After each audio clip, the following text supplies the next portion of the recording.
people. People make a difference. What I did initially was speak to people in the community, and I asked them if they would be interested in being involved in helping start the group. And I found some real gems within the community, because I think if people come to an activity where I'm using the word outsiders, but what I mean by that is just people that don't live or work in this community. People from different organisations who've maybe come along to do an activity, they're seen as kind of, well, they're not part of the community. So the key thing to our club was to get people from this community and their friends to be involved, and then upskill those people rather than bringing in outside skills. So it was a case of getting people to do it themselves. They're pretty much running it themselves. If I wasn't here, they'll still go, they'll still do the activity, because it's people from this community, they know each other and they value each other and they understand each other. So they're not coming in and saying this is how to do, I'm not coming in and saying this is how to do it. They're giving me the ideas so that we can develop the club.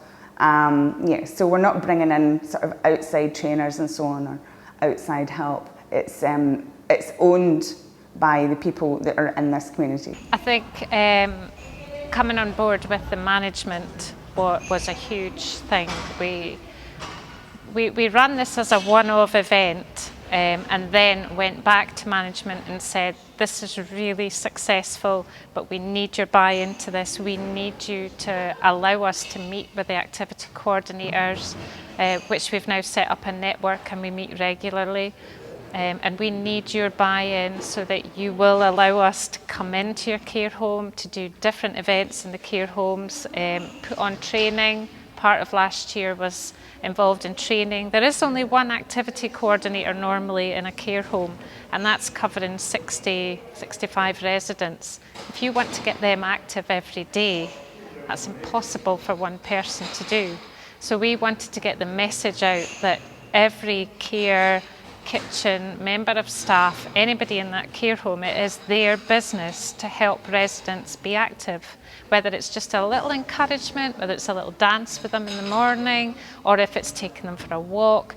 It doesn't matter what it is, as long as that person helps the resident to be active. So it was really important, and luckily I went to a manager's meeting a few years ago and said, I need your buy-in. I'm not going to be able to do this if you're not going to allow your staff to do it. And they were all on board with it. They all realise the importance of physical activity. If you've got a resident that's moving more, they're sleeping better, they're eating better, they're a happier person, it's easier to deal with. So it's an obvious win-win situation.